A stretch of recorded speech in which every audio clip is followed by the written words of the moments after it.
Hello and welcome everyone to another day here at Live at the Waterhole. My name is Amy and I will be with you for the first half of the show today. We are starting off in Juma with a lovely herd of impalas, all busy feeding away, a few oxpeckers here and there in between. This is a live and interactive show for those of you who may not know, so please do make sure that you send through any comments and questions you may have, even if it is just to say hello. I would love to hear from you, know who you are, where you're watching from.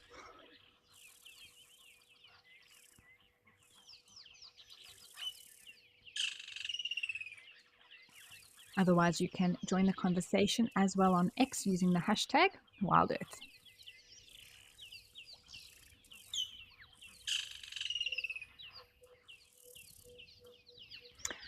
All right, let's head over to Jamala and see what's happening there this morning.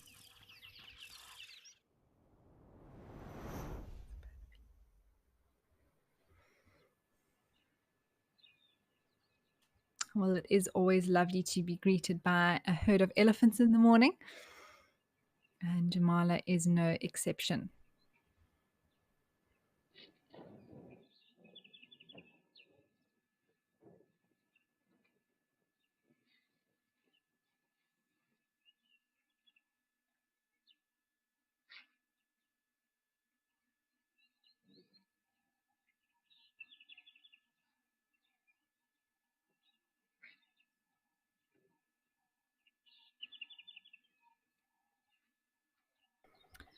Now it is quite overcast here today, but it does look like these ellies are enjoying a little bit of water.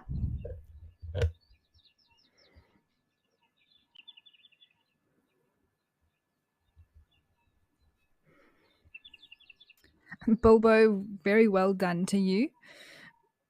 You say you've already done a 2.6-mile walk, about 3.25 kilometers, and now you're ready for for live at the Waterhole.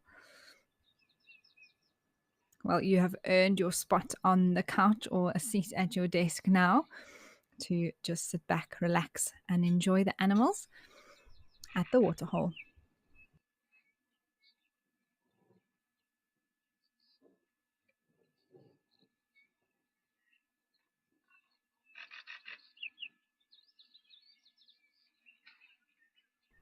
Joe, yes, indeed, a great start with Ellie's.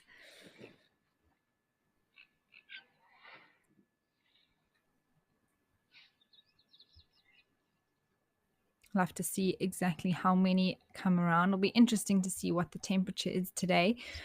It does look overcast, but sometimes that still means it's still quite hot. So we might still get a few herds coming down for a bit of a splash and a swim.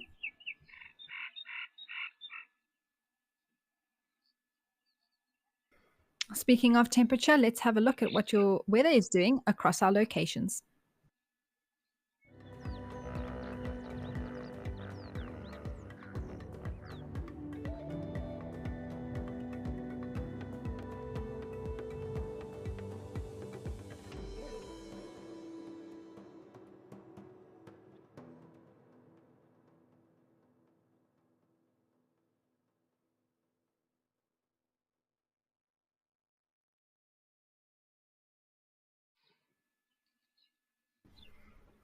Well, indeed, it is still quite warm, about 34 degrees Celsius here at Madikwe, even though it is quite overcast.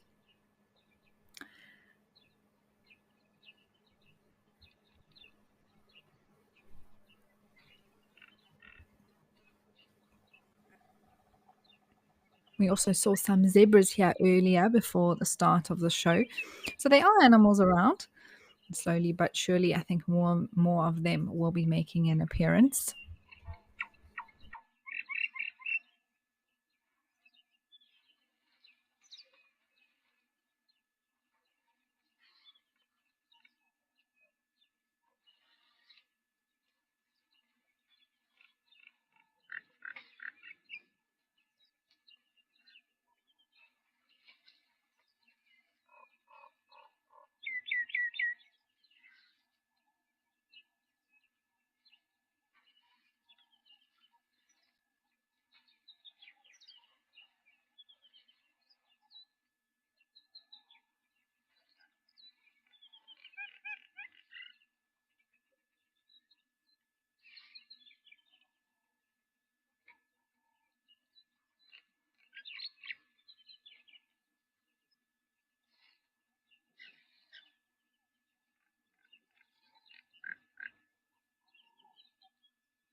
Tags, you're from the UK and you're asking me, oh, such a tricky question.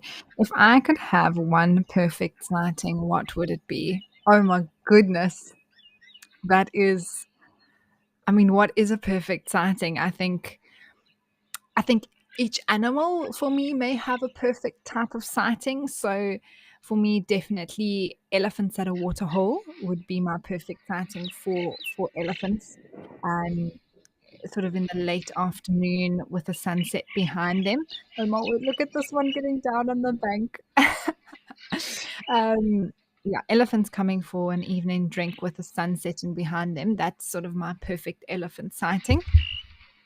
Um, for a leopard, it would definitely be in a marula tree chilling. Um, that would be definitely my perfect sort of leopard sighting. For wild dogs, it would be them running sort of through an open plain, also at sunset.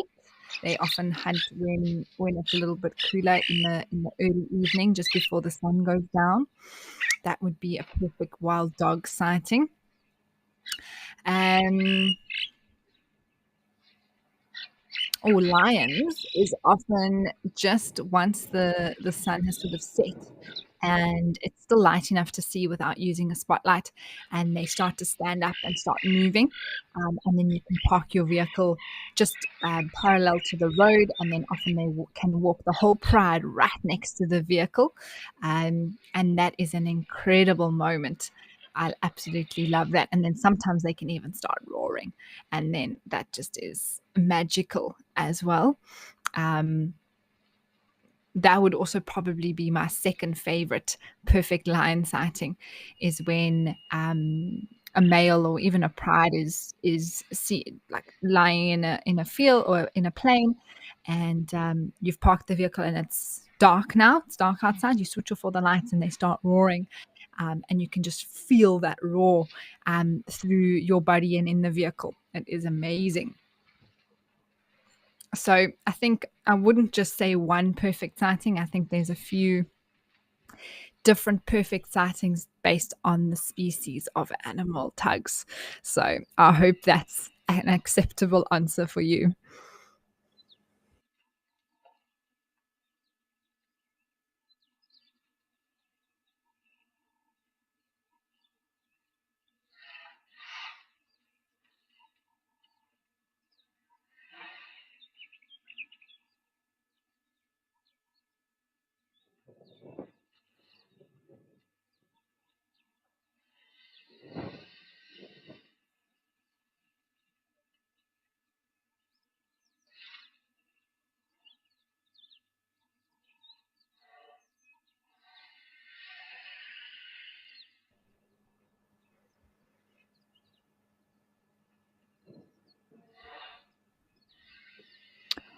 Ooh, Teza, you want to know how big an elephant needs to be for a lion to not be interested in it?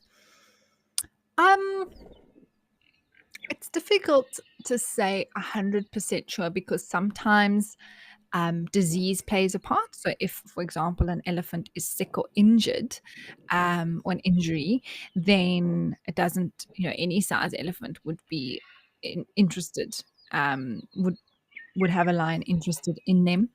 But I think generally once they sort of over 10 years old, 10 to 15 years old, um, they would no longer sort of be interested by an elephant. But the younger ones, even though a lion could take them down, because they're within the herd and protected by the older ones, lions don't really show interest in them anyway. Um, Actually, every time I've seen any interaction, the lions actually are pushed off by the elephants, a whole group of them of a larger size.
Welcome to Eco Training Pridelands Conservancy.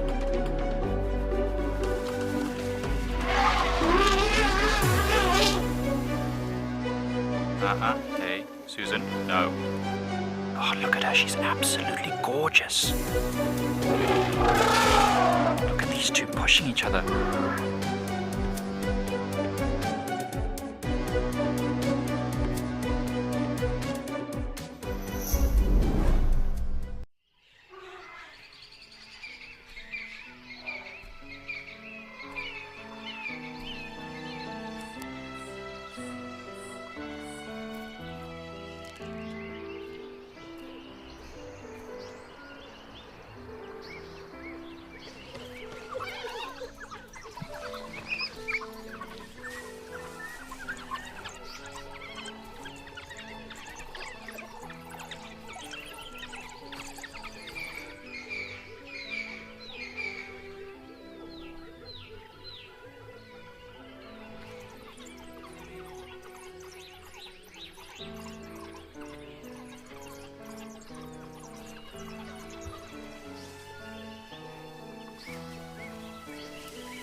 Oh my word, there is a tiny elephant on its way to the water, everybody.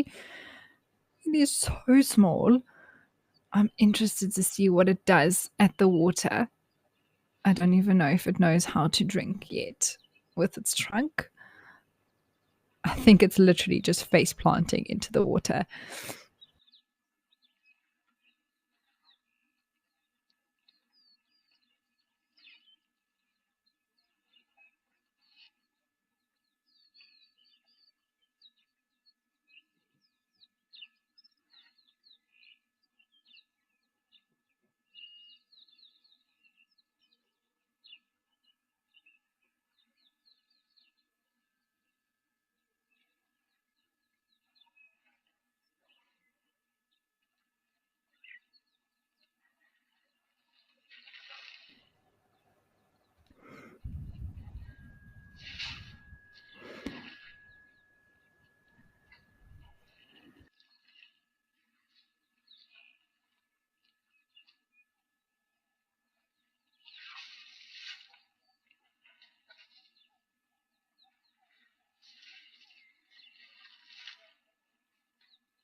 Well, everybody, there is a very baby elephant just behind this one second from the right.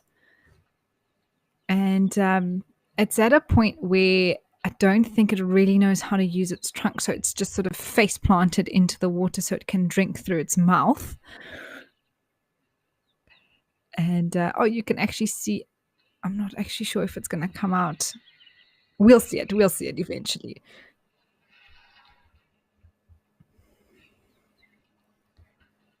There it is. Hello, little one.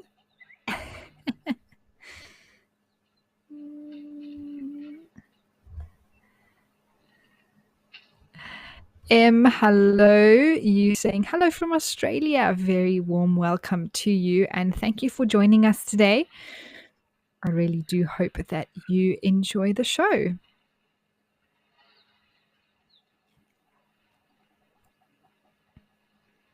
Oh my word, this little one is hilarious. It is having the best time.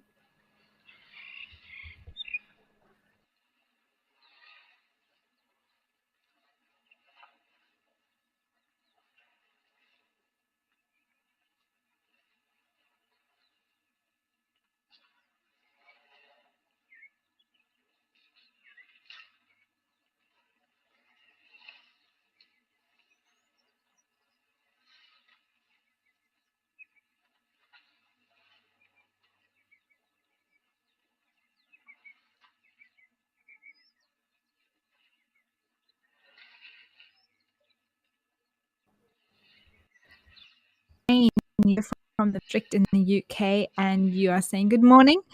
Seeing elephant swallow was beautiful, and you just want them to come back. Well, love a little one here still, but yes, hopefully we get more little baby Ellies to come visit us, Shane.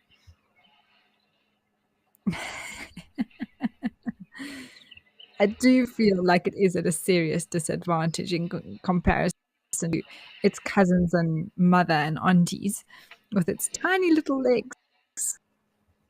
Straight underneath mom now for some protection.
Hi, Bilbo. You are asking if elephants just walk from one waterhole to another, eating along the way, or do they just stay near one waterhole? Both, definitely. So sometimes they may move slowly in between waterholes from one to another, depending if it is an elephant herd, what the matriarch does at a particular time.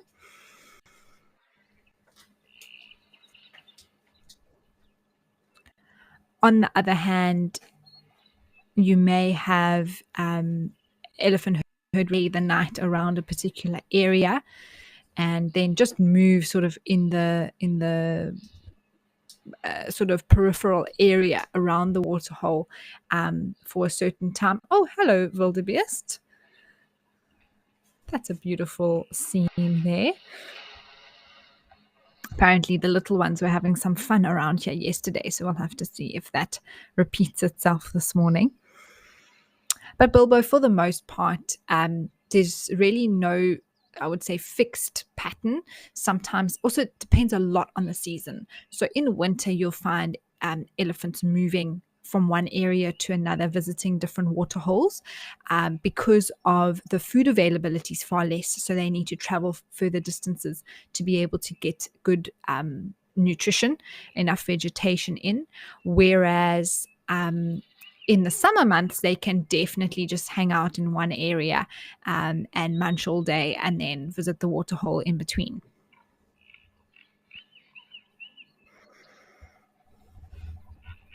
And speaking of which, here is a whole nother herd arriving. I think we are in for a treat today, everyone.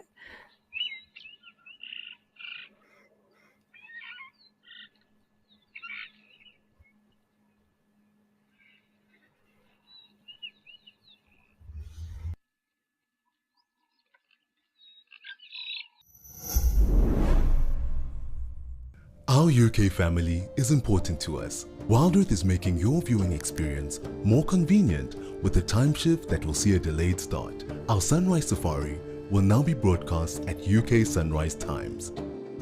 Don't miss a moment of your favorite shows. To watch it live, go to the WildEarth app or website.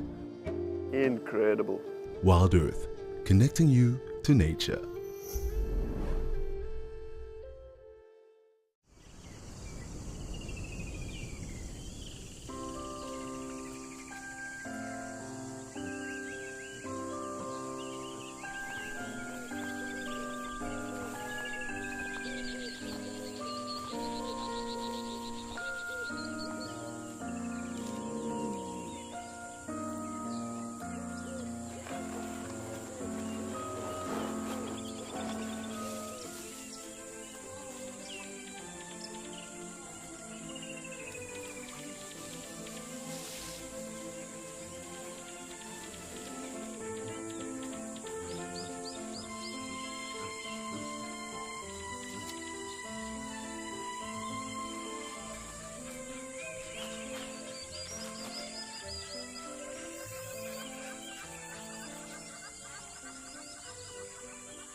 Jamarino, you have noticed something which is very true, and that there seems to be many young elephants at all the different locations. And what is the survival rate of young elephants?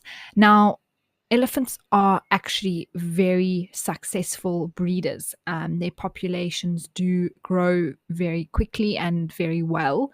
Um, and it is true that there are lots of calves around. They actually have a very high survival rate in comparison to other animals that we see out here. For elephant calves, it's of course this is an estimation, but you're looking at about 70% or so of elephant calves making it through their first year of life, which is when they are most vulnerable. So that is quite high. If you think of lion cubs, for example, they only have really estimated about a 12.5% chance of making it to adulthood. Once an elephant calf is past that first year, there's a very, very good chance then that it will carry on up into being older and making it through to maturity. So yeah, it is high, and there are a lot of calves. Um, Reasons that they wouldn't make it the 30% are injury, being preyed upon. Maybe they are born with some sort of a deformity or something like that. So there are various other reasons. Sometimes also drought. Availability of resources does mean that the calves don't survive, but it is still a very high rate of survival for the elephant calves.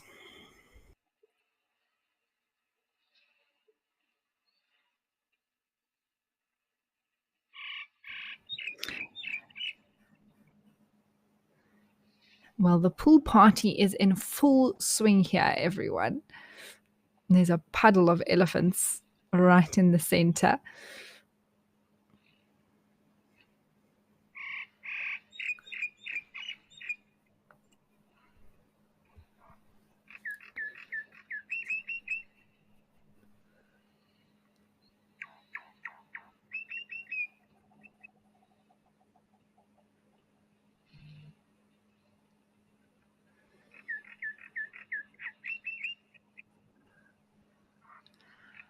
Ricardo, you are asking if these are two separate herds of elephants. Yes, I think so. There's one single bull here drinking, so he would be on his own. And then I did see two separate groups of Ellies arrive. So they may all be together now or even mix a little bit. But when we see them move off eventually, you'll see them separate again into their separate herds.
Stefan Rousseau, hello. And you are asking how would you estimate the approximate age of an elephant? Sure, Stefan, there's a lot of different ways that you can approximate, and it's good to mention that it is an approximation, unless we can witness the elephant's birth and monitor it every day from then. it would be impossible to give an exact age. So there are a few different things that we can use. Of course, the size of the elephant being one of the first indicators that you look at to give you a general idea. Um, from it being very much a baby, sort of between newborn, if it is still quite pink behind the ears, also you can just see there's a glossiness to the skin. The ears are sort of pressed back against the head. They really don't have any control of their trunk. Also, sometimes under their feet, when they walk, you can still see they're very, very pink. Then you know that calf is a week, 2 weeks old, very, very young, under a month, let's say that. When they start getting about 3 to 6 months old, that very sort of um, babiness disappears. The pinkness starts to fade, and they have a little bit more control of their trunk. And that's when we sort of say, okay, 3 to 6 months old. When they're above 6 months to a year, they can still sort of fit below mom's belly. But they are joining in. They are even maybe tasting a little piece of grass here and there, but still very much dependent on mom. Um, for example, this one here that is moving from left to right behind the bigger female, that one is quite big, even though it's a baby. And I would say maybe about a year old or so already. Then the next thing that we use once they sort of pass that between 1 and 3 year mark is looking for when the tusks start emerging. And at about 3 years old, they start to get those first little round white tusks emerging from beside the trunk. And then we can say, okay, then from there, we can say, okay, well, now they've grown out a little bit. So maybe that's another year, 4, 5. And then they get a little bit bigger, 6 to 8. Then you're sort of seeing the size develop with the elephant and the length of their tusks. The teenagers have also a very particular size to them. That's sort of in between, not quite so big yet, especially when it comes to young males. And then when we look at big bulls, for example, many of them can be quite large. But of course, an elephant's lifespan is to about 60 years old. So that is a great range from, let's say, 15 to 60 in terms of how much they grow in their size. Bulls, when they start really getting into, let's say, their 40s, you've got this immediate size sort of it just is like, whoa, that's a big elephant. Their tusks are generally very thick. They're broad away from the trunk. So this individual that's feeding here now, have a look at how broad, how wide those tusks are pushing out from the side of the face. Also have a look above the eye, what we call the temples of the elephant there on the skull are sinking in quite a lot on the side of the head there. The more sunken in, generally, the older the elephant. And then, of course, things like a height and body sort of bulkiness. But the tusks and the face is really where you get a lot to say about the age, the size of the skull, and the age of the elephant. So it's definitely a tricky one. It is always hard to age an elephant, but those are the things that we'd be looking for. Another indication sometimes are the condition of the ears, how tattered and torn they are. The longer one is out in the bush, the more sort of thorns and sticks and things have sort of torn into the ear or maybe marked or things like that. So the more tattered the ears generally, and that goes for not only elephants, but any animal out here really that has ears that stick out of the head.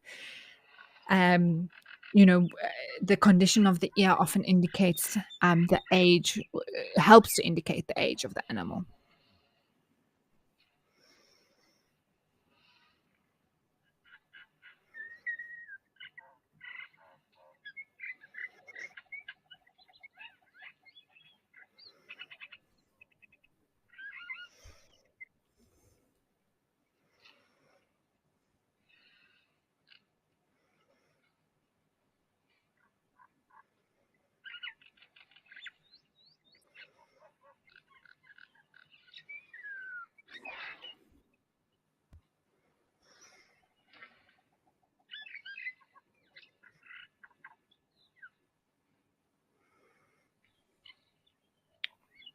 Bilbo Baggins, I would say generally, very much generally, in terms of elephant herd size, I would say between 5 to 15 in one natal herd, generally. So that is by no means, but absolutely, if it's less than 5, then it's not an elephant herd. If it's more than 15, it's not an elephant herd. It most certainly would be. But in most cases, sort of the size of groups of elephants we come down to see come down are between 5 to 15 individuals.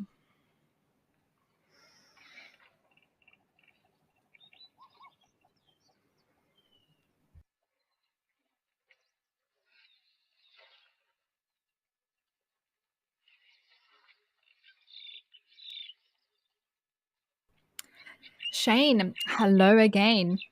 You're asking if elephants lose muscle dexterity in their trunks as they get older. Not that I've noticed, Shane. So I haven't, in particularly old elephants that I've seen. They're still very much able to use their trunks to do what they need to do with it. I also haven't seen their trunks sort of shrink in size or anything like that. So it's a good question, though, but it's not something I've personally observed, Shane.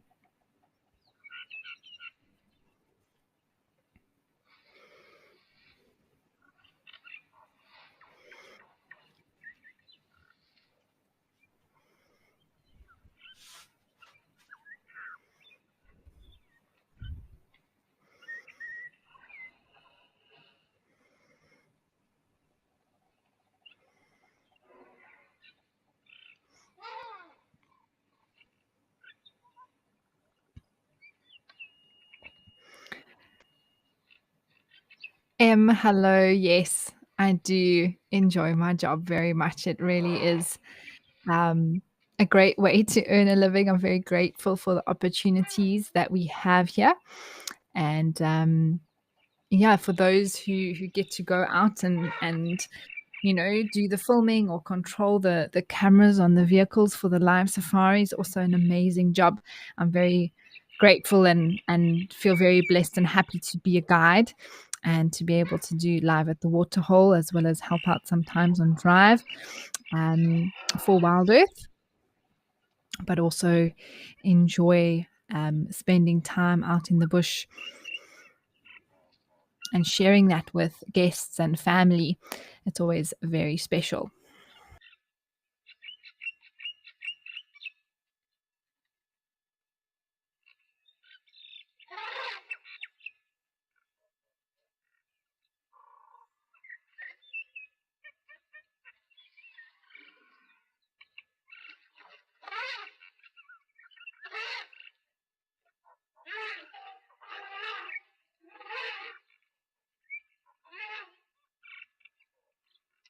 Yeah, now these ellies have been moving here quite consistently, quite close to, you can see the beautiful lodge pool there. There's obviously some tasty grass that they're enjoying. Oh, that bull got a little bit, don't come and eat my delicious grass here.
For those in the wet and cold this festive season, transport yourself to a warm and sunny Africa.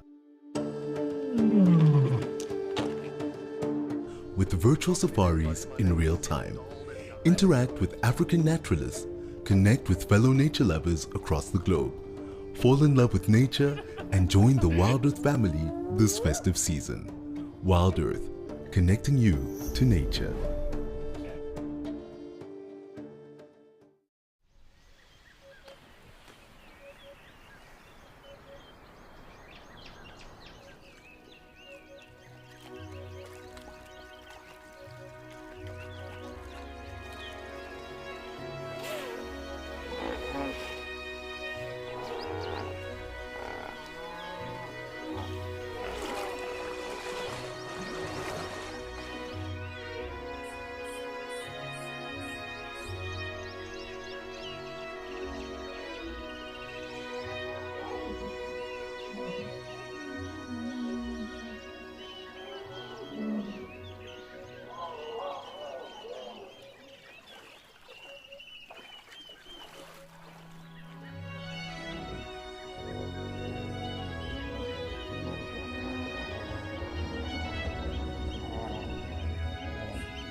Now, Stefan, have a look at this male's ear here.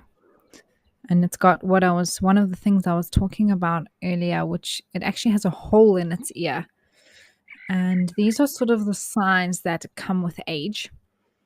Now, I can't say exactly how old this bull is, but definitely 30 plus, possibly 35 plus, just with sort of the signs of aging here. The size of that head is quite significant. Also, we had a question the other day about where exactly the ear canal begins of these elephants, and right there is a perfect example of where that ear hole starts beautifully on camera. Now you can actually see that protrusion there between sort of the outer ear and the beginning of the skull. I wish I had my mouse to show you exactly, but it's right there behind sort of that temple indent, behind the eye of the elephant, then just further on towards the ear. That's exactly where the ear canal starts. But I wouldn't be surprised if this elephant is between 35 and 45 years old.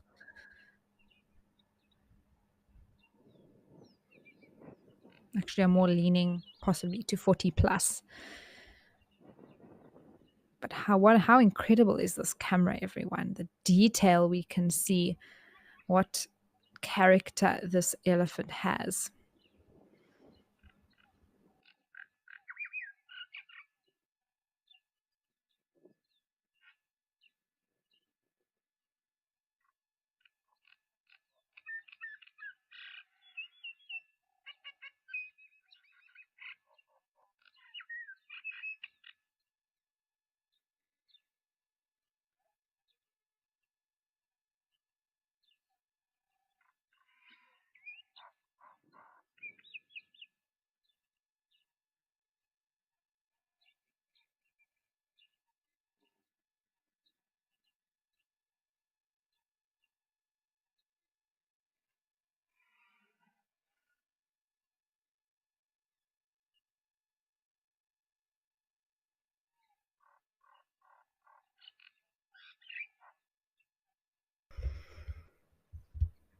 Well, it has been lovely to spend some time with these elephants at Jamala, but let's head over to Juma and see what's happening over there.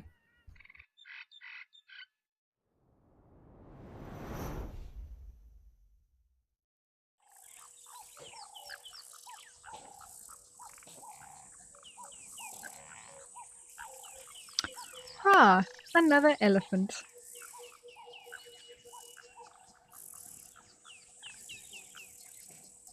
Also a large bull, but not quite as old as the one that we were just looking at. Now, this is a really good chance to actually see that difference. Look at those tusks, a lot thinner and a lot shorter.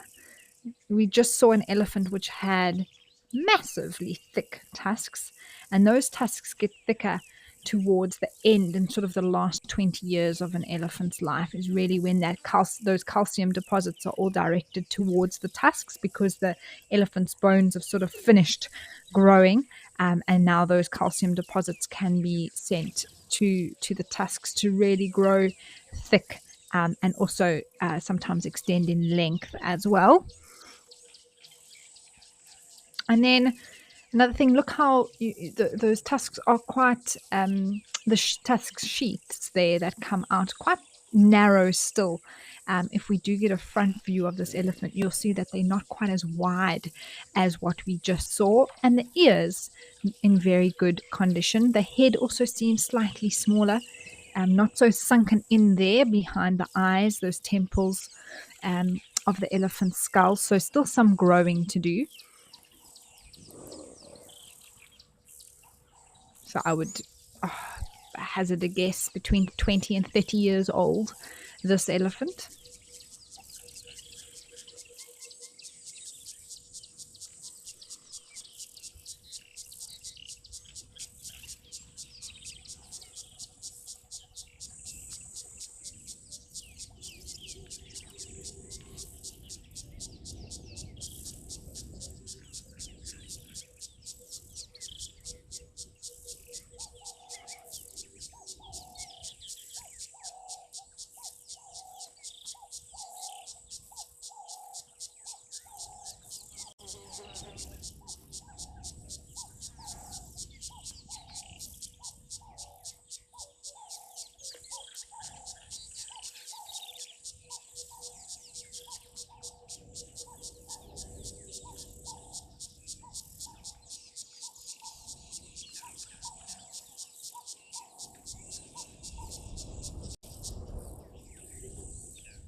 Shane, you have asked a very interesting question, and I say this because it almost is impossible to answer. I don't know exactly, but you want to know, how does a matriarch of an elephant herd know to be a matriarch?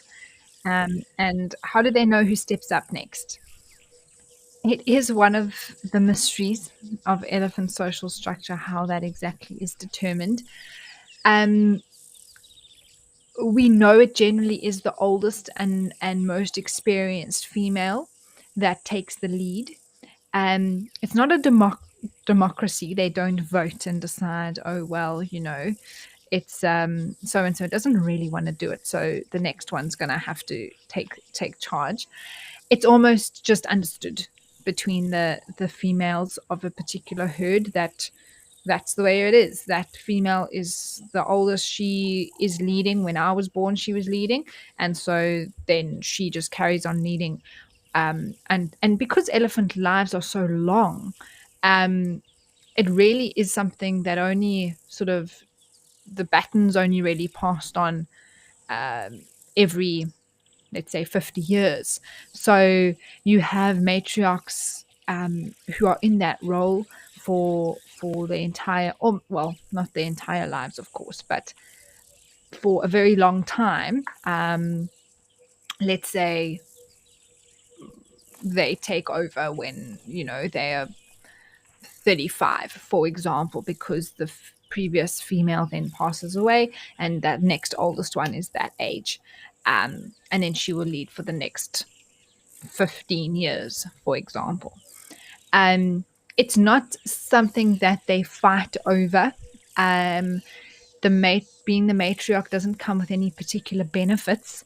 It is actually quite a lot of responsibility because you are basically taking responsibility for your herd in terms of making sure that you make um, decisions that lead them, to water, remembering where the water is in bad times, in droughts and things like that, making decisions that everyone's going to listen to you. So it's quite a lot of pressure and responsibility. Not that they would really understand that sort of side of things as we would understand it, but it's just a normal sort of progression that no one fights over it. No one says sort of, no, I won't do that. It's just, well, you're next in line. So now that that elephant has died, it's now the next eldest one's responsibility.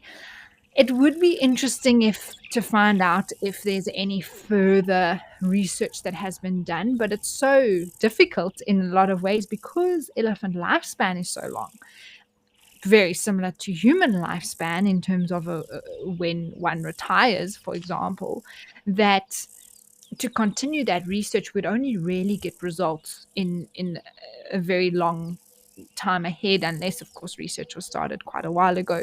The results would come in quite slowly because you'd have to monitor the changeover. Okay, here's a particular herd. We've collared the matriarch. She died. Then who stepped up? And what behavior was observed in that? Was it a natural thing? Was there any sort of confusion for a while before the next female sort of took charge? So, yeah, Shane, it's a very, very, very interesting topic, and it's one that we can all try and learn a little bit more about, and trust that science and research and things will give us more answers as time goes on. But we can only really say from what's been observed so far.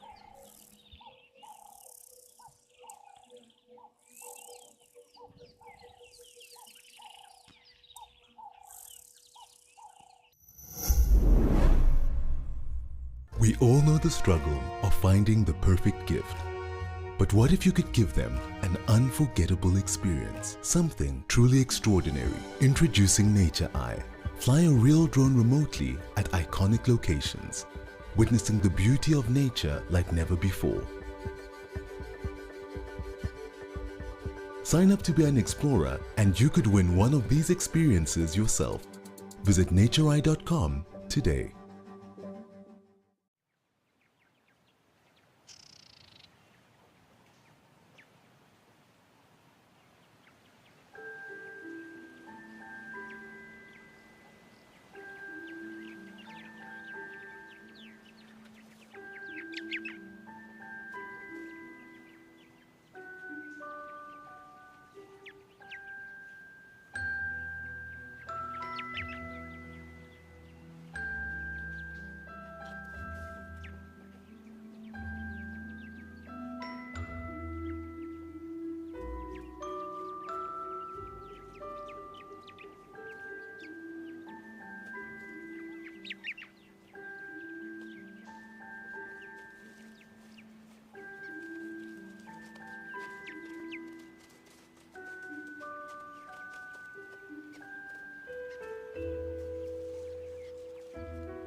Well, this is so beautiful to see here at Juma, everybody.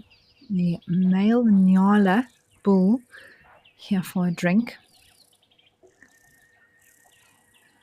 Personally, one of my favorite, I think one of the prettiest antelopes by far. And they have such a soft, demure nature to them. I think it is because they generally around more riverine habitats, quite closed, bushy, foresty areas. And they walk so gently. Oh, have a look what he just did, digging his horn into the mud. He actually already had a bit of mud on the horn, and he's going for it again. Now, this is a very interesting behavior, everyone. And it's something that we're still trying to work out exactly why they do it.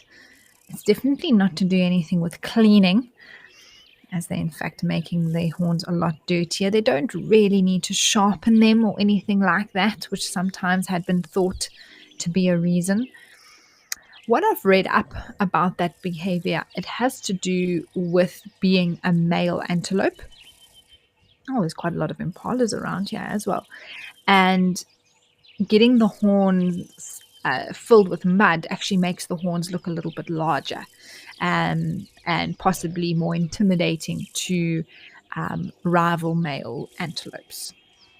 So, not only seen done by nyalas, but also kudus have been seen to do that. Gemsbok as well, I've seen. And then buffaloes as well also often dig their horns into the mud.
All of a sudden, this waterhole at Juma is actually quite busy. We had that elephant. We've now got quite a large herd of impalas here and that male nyala.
Spark salad. You want to know if the horn digging could have anything to do with bugs? Um, Spark salad. I suppose anything's possible, but the only reason that I doubt that is simply because the horns don't really have any issues with bugs. It's not like they get some sort of a parasite that's on the horn. That generally is only after the animal has died, and that skull then starts to rot, and we get what we call horn moths, which lay their larvae inside of the horns, and those moths exclusively eat the keratin layer, which is that dark brown layer on top of the bone of the horn, which eventually sort of peels off as a layer, and you get the bone left behind. So it's a good thought, spark salad, but I don't think it has anything to do with bugs.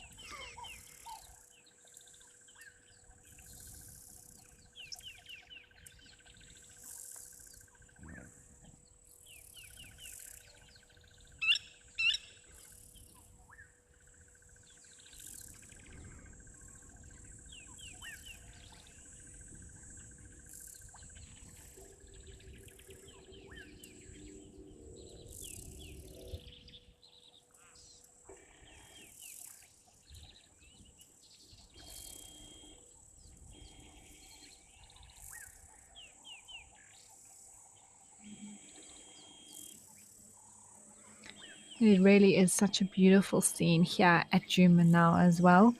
I heard a hippo calling earlier, so I don't know if our pregnant female is still around at all, but there was still at least one hippo in the water that I heard calling while we were looking at that bull elephant.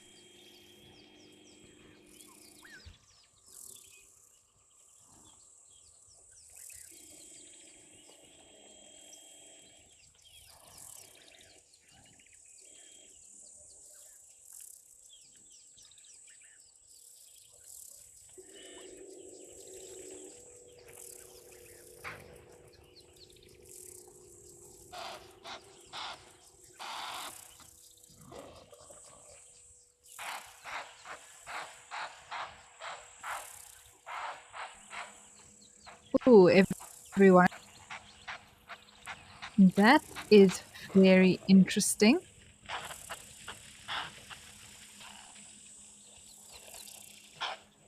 Let's just give it a second. That was quite some serious reaction there. A lot of alarm calls that the white tails were up as well. But also, it might just be a male chasing them around.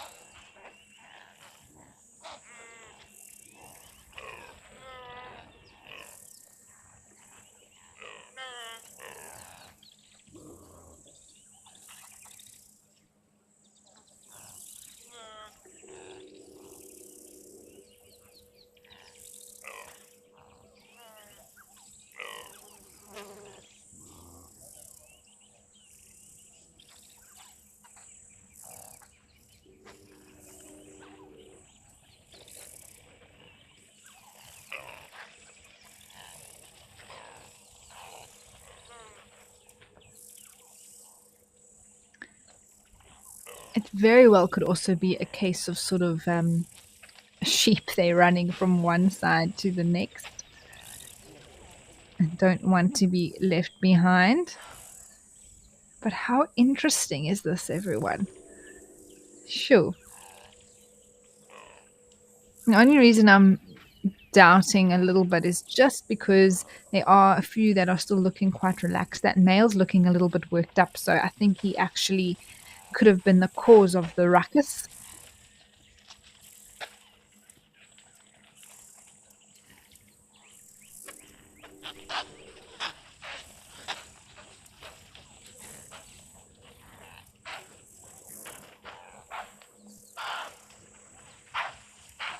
Spark salad, yes. Wow, very interesting. This isn't something that you see all the time.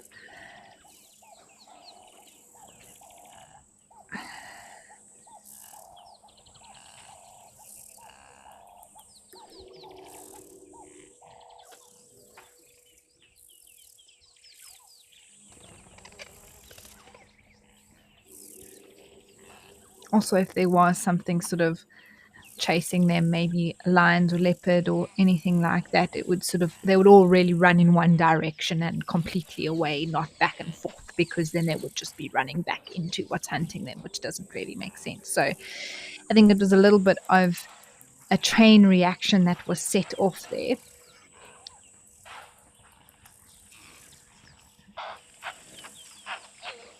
And now I think they're all just a little bit scared.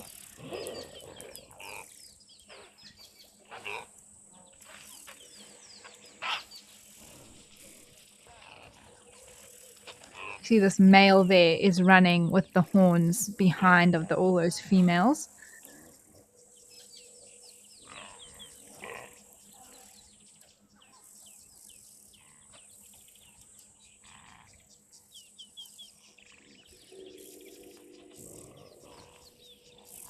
And he is the one making all those snorting noises as well.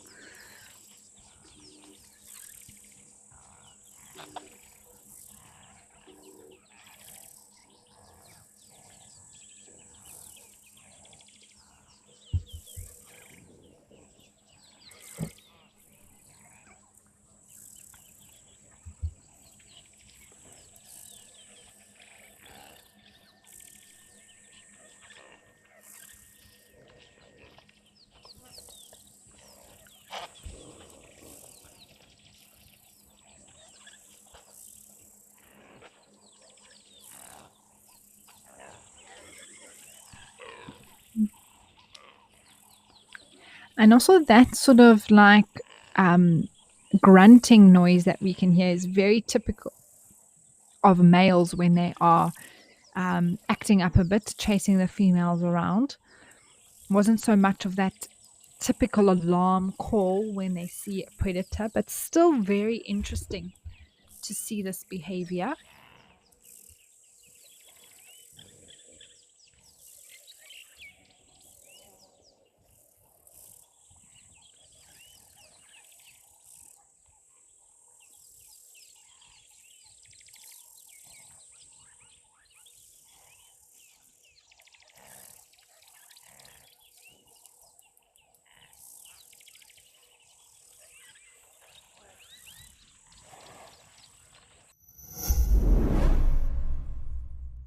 A lot goes on behind the scenes of a safari.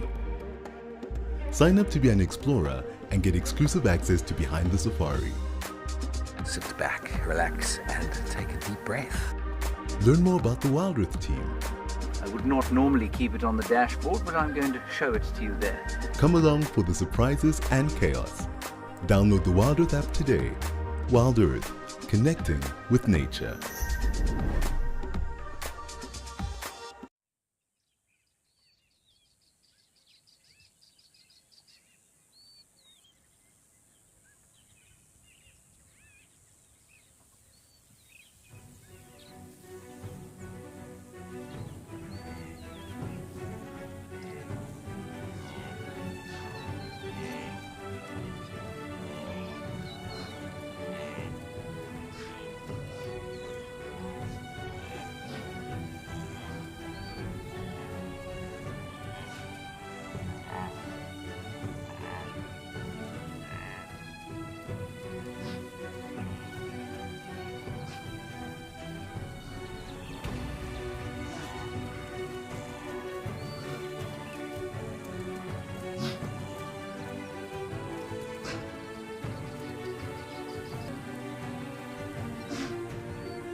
Well, these two are enjoying a leisurely drink here at Jamala.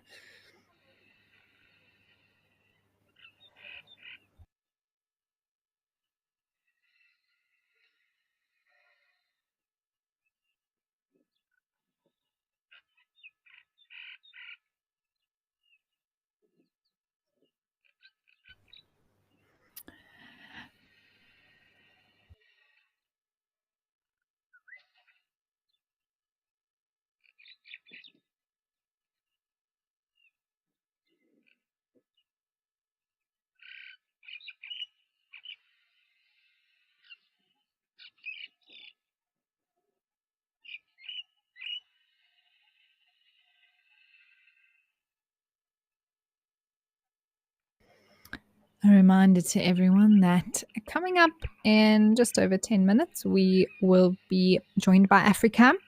So that means that we get a few more locations added to our waterhole options, which is amazing, as well as a reminder to all of you who may be watching on YouTube at the moment to get an alternative platform ready, such as the WildEarth website or the app. Otherwise, if you're in the UK, you can watch on Freeview or in South Africa on DSTV channel 183.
Ooh, this elephant's having a bit of a sniff.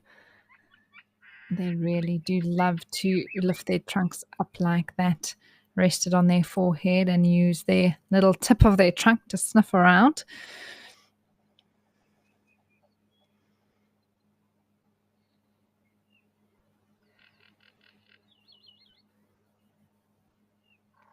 Picasso, hello, welcome to you. Thanks for sending through your question.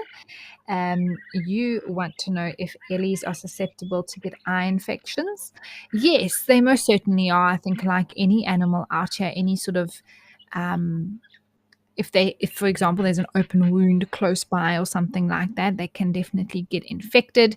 If there's a bacteria that enters the eye, um, I've seen an elephant who's blind in one eye. They've got that sort of purpley blue haze over the eye. I've seen an elephant that's missing an eye completely. I've also seen an elephant with quite a serious injury around the eye. It looked like the eyelid, half of the eyelashes had been removed. And for example, that elephant that I saw was actually fully recovered and fine. It was just very pink skin around there because of the injury. But if there's any sort of cut nearby to the eye, which can happen, let's say a twig pokes them, or there's an injury from something when they were younger or anything like that, if that can definitely get infected through bacteria. So it is, whether it's something that happens commonly, no, I don't think so, but they definitely can be susceptible to getting an infection.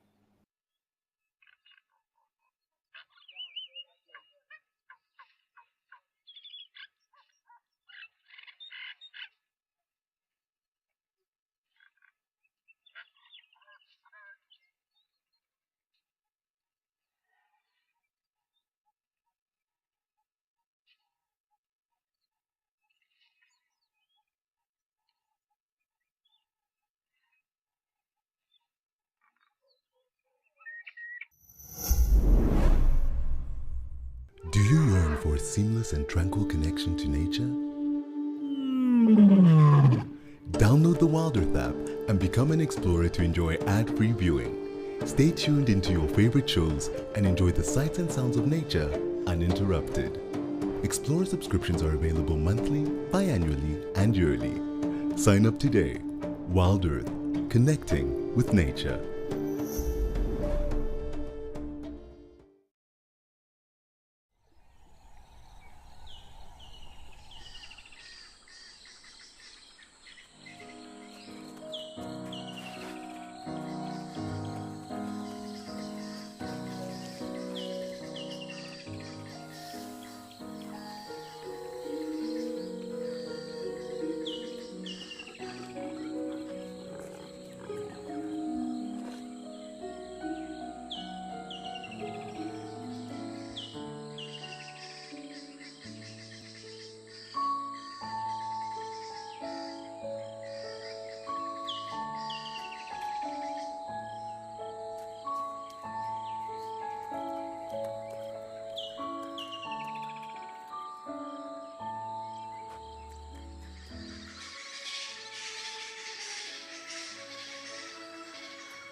Well, we had another little herd of air arrive here at the Waterhole, everyone, for a drink.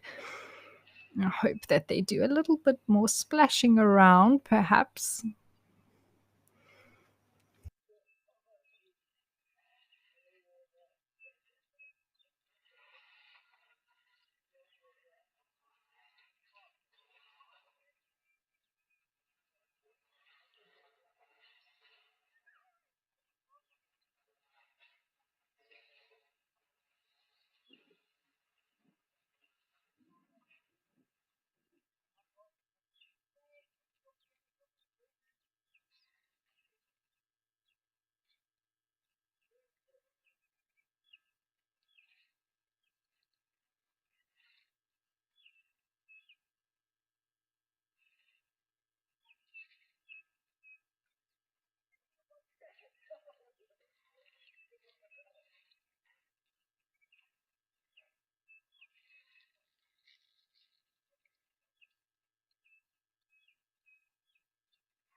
Bilbo Baggins, absolutely. Baby Ellies are funny and very, in all caps, cute. It's just endless entertainment, isn't it?